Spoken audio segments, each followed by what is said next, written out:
Great to be here. So you say to the Black Friday, you say nay to the Black Friday doubters. Black Friday is bigger than it ever was. Those who say that Black Friday is smaller are being overly punctilious with their dates. So, it's an event that lasts 3 days. It used to start on Friday morning, and it was Friday and Saturday. Now it actually starts in most stores on Thursday, Thanksgiving, in the evening, 5 or 6 p.m. And then the online deals are actually available usually now tonight, Wednesday night at midnight to, into Thursday, Thanksgiving. So all that's happened is the event's bigger than it ever was. It's just more of the sales are taking place on Thursday, which used to have 0 sales. And now a lot of it takes place on Thursday. Friday is not quite as big as it was. Saturday is not as big as it was. But in total, it's a huge event. It's still vitally important for the success of all retailers. It's spread out by days. It's spread out by method of shopping. It's spread out over time. Before we go any farther, I'd like to get your reaction to what Toys R Us is doing, opening a new store in Paramus. What do you think? I think it's great, and I wish them well. Richard Berry, who runs that, I think I promoted him 3 times when we worked together at Toys R Us. Great guy. I would point out these are small stores, and it's nothing like the old Toys R Us. That's both good and bad, but there's no way they're going to have the kind of market share that Toys R Us had at its peak. We're talking about a 6,000 square foot store, very small SKU count. Most of the shopping actually will take place online at Target's website, of all places, that's generated from these stores. So it's a different kind of a take on it, but it's nice to see the giraffe lives. Jerry, when it comes to Black Friday shopping, a consumer has a choice, as you mentioned, between going online and going into the store. I personally like to go online because I don't want to brave the crowds.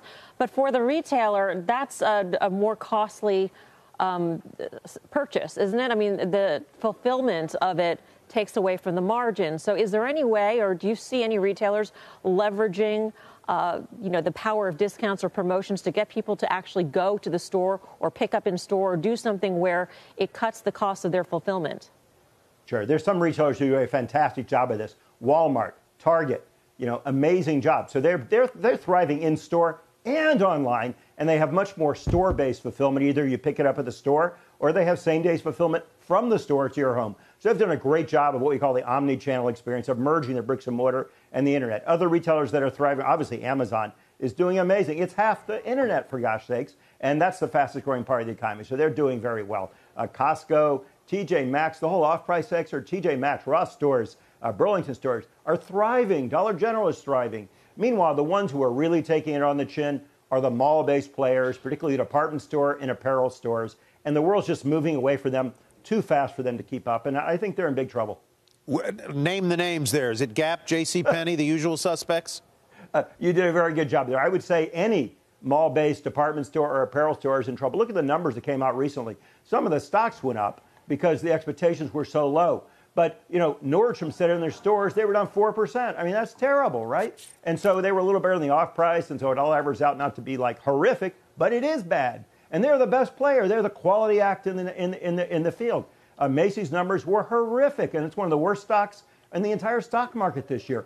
Kohl's, which some had viewed as kind of having a different plan, they find they're caught in the middle. They're kind of a department store, but they're a middle market player, and they're not in the mall necessarily, but they're not succeeding because no one needs a department store anymore. And apparel sales are flagging compared to electronics. You saw Best Buy having fantastic numbers, right?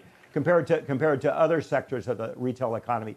Overall, the consumer's strong. She's just changing where she shops and what she shops for. Boy, I love that line, or maybe I don't love it, but I'm intrigued by it. No one needs a department store anymore.